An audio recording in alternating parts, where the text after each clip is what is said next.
Hey everyone, and welcome to the Balanced Bodies Blueprint. I am your host, Vinny Russo. And I'm your co-host, Dr. Eryn Stansfield. And we're shifting gears from all the conventional fitness narrative you hear on most fitness podcasts, as our main emphasis lies in preventative healthcare, adopting a holistic approach to nutrition, and challenging the traditional views on various fitness topics. Our mission with this podcast is to provide you with the information you need to achieve optimal health. Welcome back to the Balanced Bodies Blueprint. This is going to be a solo episode. I know we've been out for a few weeks because we have had some life-changing events. One extremely positive life-changing event and one not so positive life-changing event that I'm going to flip to a positive because that's the type of person that I am. So, over the past 2 weeks, I have become a father, and I also tore my distal bicep and my distal bicep tendon in my left arm. As these past 2 weeks have been extremely rewarding with, the introduction into fatherhood, it's also been pretty challenging. And I want to kind of take you through that, go through some of the highs, the struggles, the unexpected lessons that have already shaped me as a dad, a husband, and someone just recovering from an injury. So if you are a new parent, or if you've faced an injury that's forced you to adapt your current situation, or if you just need a reminder that life's biggest challenges can also be its biggest blessings, this episode is really going to be for you. So I'm going to start off talking about the huge positive, which is me becoming a father. And it's funny because you always hear people say that like your life changes the moment you hold your child. And I always believed it, but I didn't ever, think I'd fully understand it until it actually happens. And that happened. So it was pretty cool because during the birth, we did a C-section. Well, my wife had a C-section, not me, but we had a scheduled C-section. I was able to have my phone out. I'm recording. I'm not looking at anything because I didn't want to, but I'm recording, and I'm really trying to hope to catch my daughter's first cry. You might have just heard her. She's actually in the room with me right now. But I wanted to catch her first cry, and I did, right?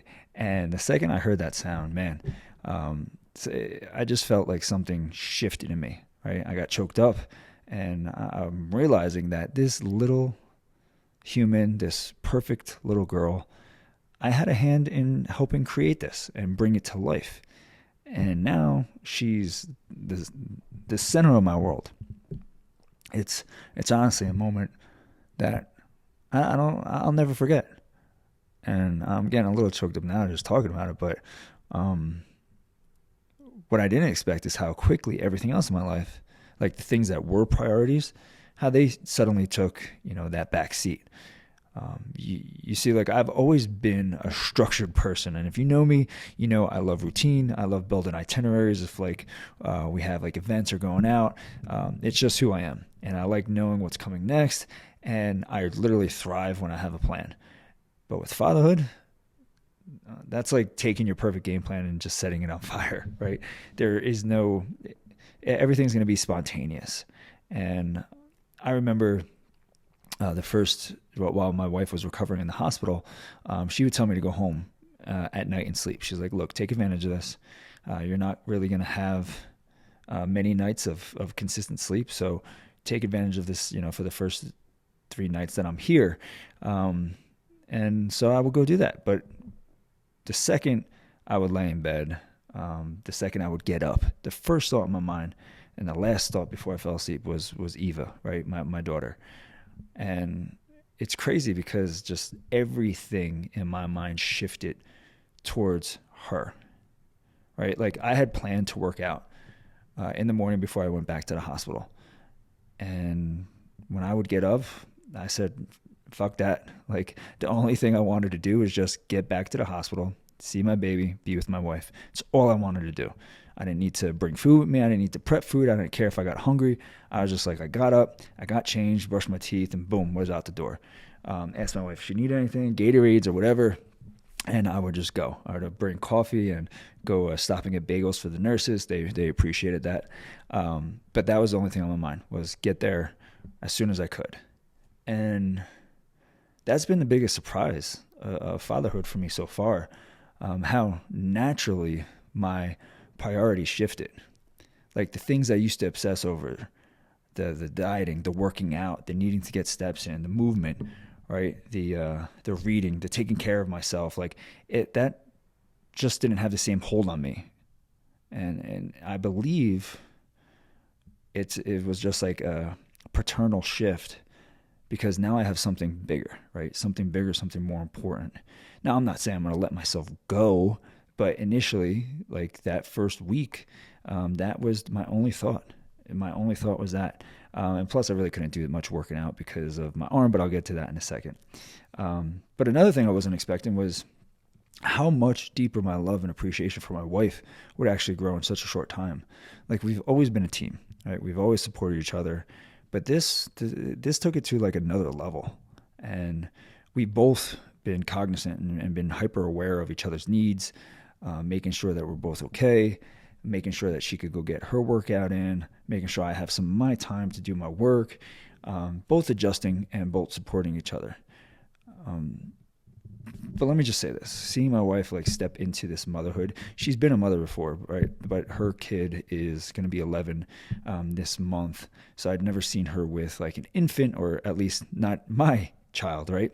So seeing my wife step into this motherhood, it's been one of the most incredible things that I've really ever witnessed. The care, the instinct, the patience, which is something that I have to work on. But the patience, like I knew she'd be like pretty damn good at this, but seeing it firsthand, it's really next level. And honestly, it's kind of a turn on. It is just seeing that it's fucking sexy. There's something about like watching your partner step into this new role so naturally that just makes you fall in love with them even more. And, this is, 2 weeks in, we've already become a stronger unit. It seems like there's times where we're not spending our time together, but we're doing this parenting thing together. So we might be home together more than we were when she was at work. And that means like, hey, maybe we should be spending more time together, but we're doing things in shifts. She needs her time. I need my time.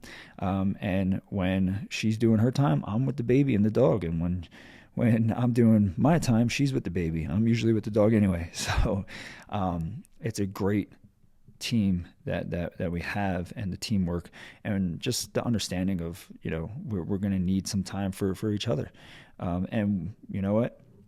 We've been out to eat these first 2 weeks. We went out to eat once a week, right? So far, making sure that we still have that romantic time for ourselves as well. But let me sort of transition now into the negative thing that kind of happened. So, just like if being a dad wasn't tough enough, like initially just getting thrown in, life decided to throw another challenge my way. And it was the Friday before my daughter was born. So she was born on Sunday. That Friday before, I tore my distal bicep while boxing. And it was so weird because when I was sparring, it was the first sparring that I was doing out here in Salt Lake City. It was going good. Everything was going good. But I threw a left hook, and it felt like I hit his elbow with my bicep, kind of like he put out his elbow to block my punch, and it like hit my bicep, and it felt like a complete dead arm. And I'm like, oh God, like I hit his elbow. I'll just shake it off and I'll continue. So it took a couple of seconds, and then I went to go throw another left hook, a few moments after that, and it just felt like the bicep was just ripped in half. And I dropped to the floor. I'm like, I'm done.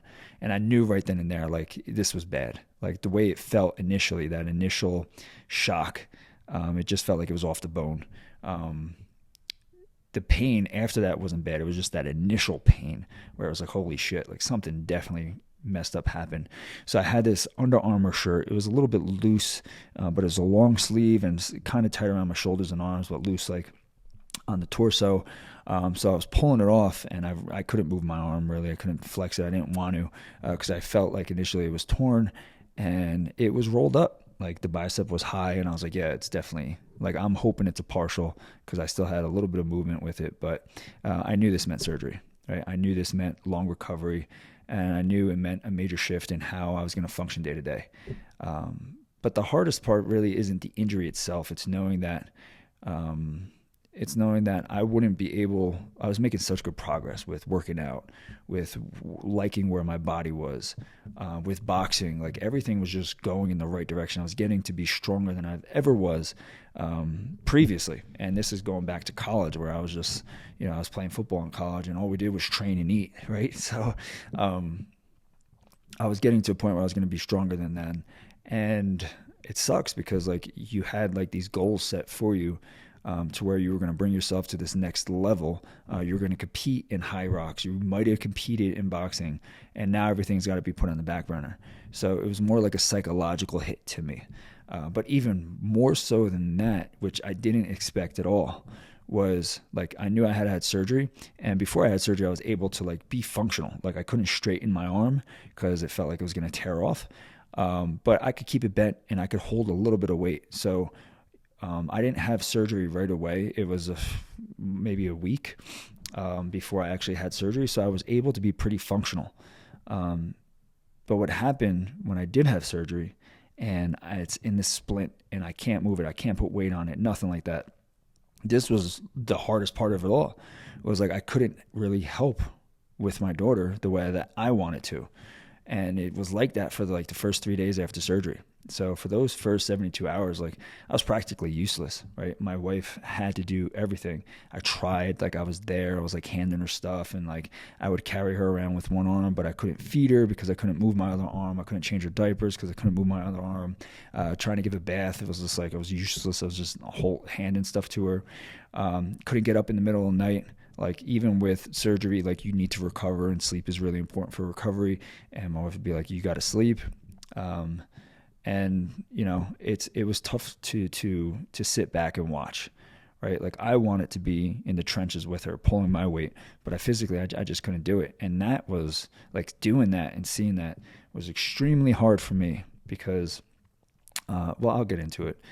It's just like I need to be the one that's helping, not getting help. That's just how I am. I don't know if I was always like that or if I was raised like that. I'm not sure, but it's just like my type of personality where I don't need you to feel bad for me. I don't need pity. I don't need help. I need to help you, right? But what happened was during, by the end of the week, I adjusted and I was figuring out ways of how to get things done with one arm. And then it was like I got more movement as the swelling went down in my fingers and my hands. That was the thing too. So they blocked my nerve. So I had no feeling in my hand. I couldn't move it. My whole arm was paralyzed for the first, I want to say 32 to 36 hours. And then after that, it started coming through, but I still was like pretty weak with it. And now it seems to be good. Like I have a system down. There's times where I forget that I heard it and like I do things that like tweak it a little bit, which probably isn't the best thing, but still it's what you have to do, right? You have to adapt. And I could sit here and complain about how this was bad timing, right? That this injury couldn't have happened at a worse time. But to be honest with you, I think it happened at the right time. Like the orthopedic surgeon said, like my bicep tendon was so frayed that they had to put a cadaver tendon in there. They can't just reattach my own. That's how frayed it was. So meaning it was going to go anyway, right? So the way I'm looking at it is that this happened at the right time. Like my wife right now is on maternity leave for 3 months. So she's home to help. If this happened when she wasn't home, we'd be in trouble. We'd have to try to find other help. Also, my baby right now is light enough. So carrying her with one hand is pretty easy. If I need to rest her head on my other hand, it's not heavy enough to where it's pulling on my bicep. And that's the way that I'm looking at it. Like it actually happened at the right time of when it could have happened. And then with training and boxing and dieting, temporarily being on pause, like my focus right now is exactly where it needs to be. And that's on the family, right? It's like this was almost a blessing in disguise because it's like now I'm taking in every moment. Like would I have been distracted with my dieting, with my training, with my boxing, would I have been distracted from what's really important right now in these first few weeks of my baby's life? So I have to sit back and say that this is a blessing in disguise. And it's funny how, life works like that. Sometimes what seems like a setback is really just like a redirection. And that's how I am choosing to look at this. So these first 2 weeks, they've taught me more about myself than than I actually expected. I didn't really expect to learn some things about this, about myself, but some things have definitely come to the forefront. And one of those things is like, I've realized how much I care about being that person who wants to take care of others. Now, I'm not doing this to toot my own horn. I'm also saying this because I need to sometimes take a step back too, right? Like there needs to be a perspective there to where my wife, being a physician, she's like, you need to sleep. Stop getting up with me. You need to sleep. You need to recover. You need to heal, right? I need to take the step back and actually listen. Like she constantly right now offers to help me with everything that I do, putting on shoes, like zipping up my coat. And I'm like, no, like I refuse that because it's like, all right, well, God forbid something worse happened and I had to learn how to do this. I want to know how to do it. Like I need to do this. So I like to figure things out on my own, which is my stubbornness. But the reality is I don't like being the person who needs the help. I like being the one who gives it. And this injury has forced me to actually see this, like bring it to the forefront. But it also showed me that like, hey, sometimes it's okay to let yourself be taken care of as well. It's also shown me how quickly I can adapt, right? When my back's against the wall. I always loved like playing up to competition, whether that was baseball, football. I know my father and mother used to make me play with older kids when I was really little, like in Little League and Pop Warner. They would try to make me play with the older kids, and I would get beat up and stuff. But I've like that's how you learn, and always playing up to the competition, always having your back up against the wall and being able to perform. And I can appreciate that, and I'm trying to look at this with a perspective of like, yeah, I'm hindered right now, but I'll find new ways to stay active. I'll find ways to train. I'll find ways to keep myself moving. I'll find ways to be able to hold my daughter. I'll find ways to be able to feed her. And that's it. And that's how I want to respond to this. It's reinforced something that I've always believed in, which is life is about how you respond to adversity. You don't get to control everything that happens to you, but you do get to control your response. So instead of sitting here feeling sorry for myself, what I plan to do and what I mentioned to people on my social media is that I'm actually going to document my recovery. And it's not just for me to keep me structured and to kind of give me an ease of mind, but it's for anyone else that's dealing with an injury like this, because I refuse to let this be a setback. I'm going to make this part of my story, and I would want it to inspire other people who have injuries that are pretty severe that might cause them to have to change exactly what they're doing and what they're comfortable with for a long period of time. And I want them to have some sense of some sense of help that is laid out for them. I'm going to go about how I do everything from my step count, my diet, my recovery protocols, any compounds that I use to help expedite recovery. I talked about TB500, BPC 157. I talked about growth hormone. Whatever I use, I'm going to put out there, right? It's just going to be my data that I had on myself and what I did. And who knows, maybe I'll have a speedier recovery. But I refuse to see this as an obstacle. I'm seeing it as an opportunity. So if I'm going to wrap this up and I had to sum up these first 2 weeks of, stepping into fatherhood and also dealing with a bicep tendon tear, I would honestly say it would be love, adaptation, and purpose. Love for my daughter, for my wife, and for my new family. Adaptation, because life doesn't always go as planned, and that's okay. And you just learn to adapt and pivot. And then purpose, because now more than ever, I know what exactly drives me. So this journey it's just the beginning. And I know there will be more challenges ahead, but in the first 2 weeks, if it's taught me anything, I'm built for this, right? So to all the new parents out there, to anyone facing a challenge or a setback, just remember your response is going to be everything. And that's the message I want to leave with you today. So for today's episode, if that resonated with you, you could always send me a message on social media. I'm very, very active. I always answer DMs as long as I see it on time. Sometimes they go into my requested messages and I don't get to them because I don't even fucking realize. But if you send me a message, I'll always respond.